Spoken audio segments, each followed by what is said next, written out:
When I was 13, my older sister Emma hosted her first sleepover at our house. She invited 4 girls from her dance class, and they claimed the finished basement as their territory for the night. I was supposed to stay upstairs, but I was jealous of all the fun they were having. Our parents had just renovated the basement with new carpet, a sectional couch, and even a mini fridge. It was basically a teenager's dream hangout space. Around 11 o'clock, I snuck halfway down the stairs to spy on them. They were doing makeovers and watching music videos on the TV. I must have made some noise because Emma spotted me and told me to get lost. I felt embarrassed and went back to my room, but I couldn't sleep. The house felt different that night. Our dog Chester kept whining at my bedroom door, which he never did. At some point after midnight, I heard footsteps coming up from the basement. Heavy footsteps, way too heavy to be any of the girls. I thought maybe it was my dad checking on them, but then I remembered he was a light sleeper and wouldn't go down there without knocking first. The footsteps stopped at the top of the basement stairs, right below my room. Then I heard the door slowly creak, open wider. I grabbed my phone and texted Emma, asking if everyone was still downstairs. She replied immediately, asking why I was asking. I told her someone just came up from the basement. Her response made my blood run cold. She said they were all down there together and nobody had left. She asked if I was trying to prank them. I wasn't. I heard those footsteps clear as day. I told her to lock the basement door from the inside and call our parents. Within seconds, I heard screaming from downstairs, then my dad's voice shouting. I ran out into the hallway and saw my dad at the top of the basement stairs, holding a crowbar. My mom was on the phone with the police. Apparently, the girls had heard someone walking around in the storage room behind the basement. That room connected to the outside through an old coal chute we never use anymore. When my dad went to investigate, he found the coal chute door wide open and muddy footprints leading across the basement floor. Whoever had been down there had climbed out through the coal chute right before my dad got there. The police searched the property and found signs that someone had been living in our storage room for at least a few days. There were empty food containers, a dirty blanket, and cigarette butts. They figured someone had been coming and going through that coal chute, probably when we were at work and school. The scariest part was that the storage room had a small window that looked directly into the main basement area. Whoever was hiding there could watch everything that happened down there. We had the coal chute permanently sealed the next day. Emma's friends all went home early the next morning, and she didn't have another sleepover for years. I still think about those heavy footsteps and how close we all came to a much worse situation. Sometimes I wonder how long that person had been watching our family before that night. The summer before high school, I was invited to my first real sleepover with a group of guys from my grade. Jason's family owned an old farmhouse on the edge of town with acres of land surrounding it. His parents had built a newer house closer to the road, but the original farmhouse was still standing about half a mile back on the property. Jason said we could camp out there for the night, and his parents would check on us in the morning. There were 5 of us total. We brought sleeping bags, flashlights, and enough junk food to last a week. The farmhouse was in rough shape. The front porch sagged, windows were broken, and everything smelled like mold and decay. But we were teenage boys looking for adventure, so we thought it was perfect. We set up in what used to be the living room, where the floor was most stable. We spent the first few hours exploring the house with our flashlights, finding old furniture and faded photographs on the walls. Jason told us his great-grandparents had lived there back in the 60s. In one of the upstairs bedrooms, we found a child's rocking chair that started moving on its own when we walked past it. We all laughed it off, blaming it on the wind coming through the broken windows. As it got darker, we started telling scary stories and daring each other to go into different parts of the house alone. I was the youngest of the group, so naturally they picked on me the most. They dared me to go up to the attic by myself and stay there for 5 minutes. I didn't want to look weak, so I agreed. The attic was accessed by a pull-down ladder in the upstairs hallway.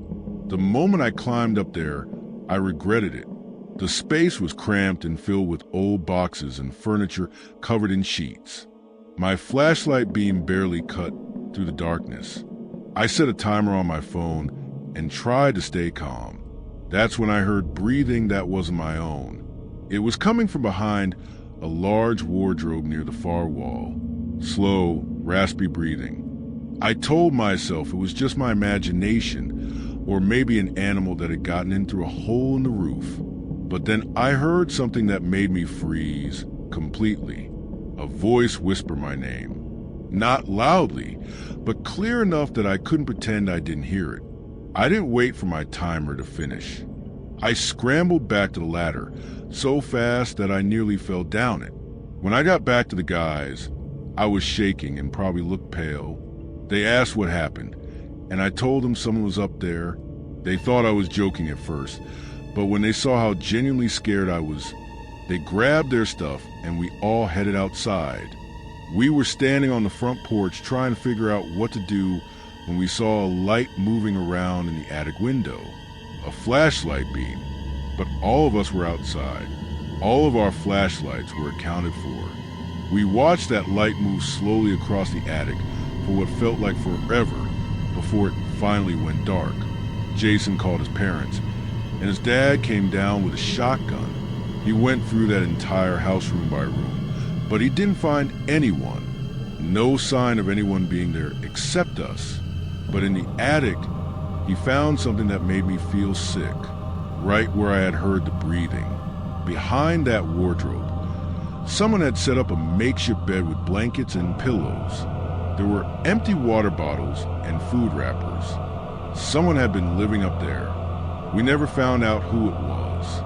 The police searched the property, but whoever had been staying there was long gone by then. Jason's parents had the old farmhouse torn down a few months later. I've never told anyone this next part, but when I ran down from the attic that night, I glanced back for just a second. In the shadows near the wardrobe, I saw the outline of someone standing there, watching me leave. I've tried to convince myself it was just my mind playing tricks, but I know what I saw. This happened during my sophomore year of high school. My friend group was really into urban legends and creepy internet stories. We'd spend hours reading about cursed games and paranormal experiences. One girl in our group, Melissa, suggested we try one of these games at her next sleepover. Most of us thought it would be stupid and nothing would happen, but we agreed anyway because it sounded fun. The game was called the Mirror Game. The rules were simple. At exactly 3:33 a.m., you stand in front of a mirror in a dark room with a single candle. You stare at your reflection without blinking and repeat a specific phrase 3 times. According to the legend, you'd see something behind you in the mirror, something that wasn't really there. There were 6 of us at Melissa's house that night. Her parents were heavy sleepers, and their bedroom was on the opposite side of the house, so we had plenty of privacy. We watched movies and ate pizza until it was time. Around 3 in the morning, we all gathered in Melissa's bathroom. It was small, so we took turns while the others waited outside the door.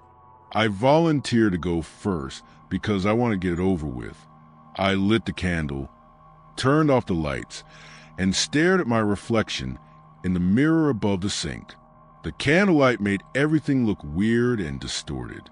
I said the phrase 3 times, feeling ridiculous. For the first minute, nothing happened. Just my own face staring back at me looking tired, and a little scared despite trying to act brave. Then my reflection smiled. But I wasn't smiling. My face in the mirror twisted into this wide grin, while my actual face stayed neutral.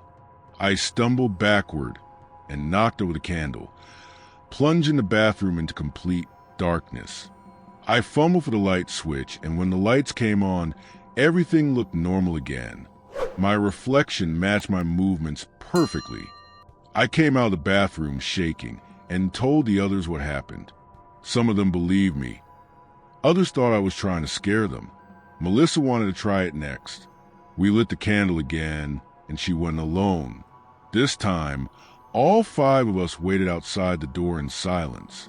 We could see the candlelight flickering under the door crack. About 2 minutes in, we heard Melissa gasp. Then she started saying, "No, no, no," over and over. We burst through the door and found her pressed against the far wall, staring at the mirror in terror. She was crying and pointing at the mirror, but all we could see was her normal reflection. She kept insisting there was someone standing behind her in the mirror, a figure in dark clothes with no face. We got her out of there and turned on all the lights in the house. Melissa was inconsolable. She kept saying the figure had reached out toward her in the mirror, getting closer each time she blinked. We decided to end the game right there. Nobody else wanted to try it. We tried to calm Melissa down, and eventually she fell asleep on the couch. The rest of us stayed up talking in whispers about what happened. Around 5 in the morning, just as the sun was starting to come up, we heard a crash from the bathroom. We ran in and found the mirror had fallen off the wall and shattered on the floor. There was no reason for it to fall. It had been securely mounted.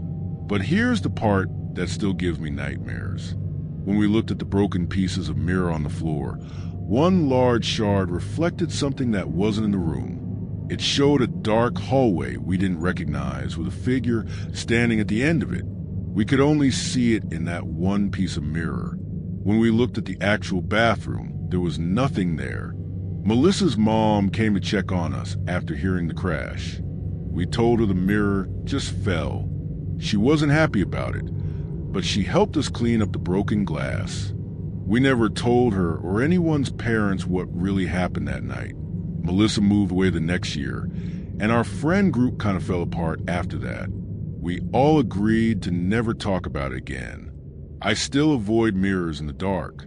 Sometimes, late at night, I catch my reflection moving just a split second before I do.